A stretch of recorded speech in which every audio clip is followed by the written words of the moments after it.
Friends ఈరోజు big boss టాస్క్లో రోహిణి విష్ణు ఇద్దరు రచ్చలేపారు.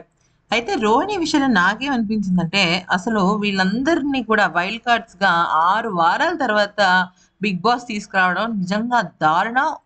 నిజం చెప్పాలంటే అన్యాయం అనిపించింది. ఎందుకనంటే ఇంత మంచి మంచి టాలెంట్స్ని రెండో 3 వారంలోనో 3వ వారం తీసుకొని వస్తే ఖచ్చితంగా వాళ్ళలో ద బెస్ట్ బయటకు వచ్చేవాడు.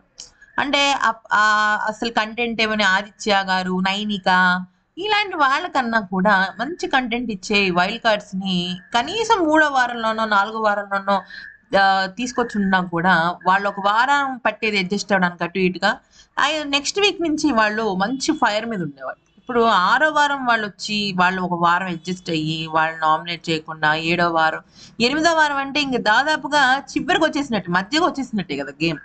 అక్కడ ఏమవుతుందంటే చాలా టఫ్ కాంపిటీషన్ ఉంటుంది. ఎందుకంటే 6 వారాల పాటు గతంలో చేసిన వాళ్ళు పాపం వాళ్ళకి అన్యాయం జరుగుతున్నట్టు అనిపిస్తుంది.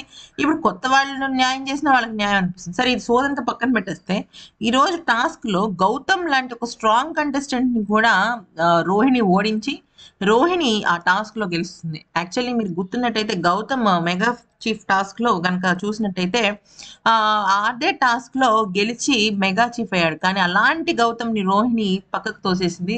సూపర్ డూపర్ టాస్క్ పర్ఫార్మెన్స్ చేసింది. నెక్స్ట్ లెవెల్‌లో ఉంది. అయితే ఈసారి ఓటప్పిల్ కూడా మేబీ రోహిణికెళ్ళొచ్చు. ఎందుకంటే ఇక్కడ రోహిణి, విష్ణుకి మధ్య ఒక గేమ్ అయితే చాలా టఫ్‌గా నడిచింది. కానీ రోహిణికే అవకాశం ఇచ్చినట్టు అర్థమవుతుంది. ఎందుకంటే తను నామినేషన్స్‌లో ఉంది. అది కూడా ఫస్ట్ టైము. ఫినాలే వీక్‌కి చాలా దగ్గరగా ఉంది. విష్ణుప్రియ ఏంటంటే ఇప్పటివరకు చాలా సందర్భాల్లో తను నామినేషన్స్‌కి వెళ్ళి వచ్చింది. సెకండ్ హైయెస్ట్ నామినేషన్స్ నాకు తెలిసి విష్ణువే. ఫస్ట్ పృథ్వీ అనుకుంటే. మణికంఠ వెళ్ళిపోయాడు కాబట్టి తనని తీసేసేయండి. Manikanta highest actually. కానీ ఎక్కువ వారాలు ఉంది కాబట్టి పృథ్వీ, విష్ణువే.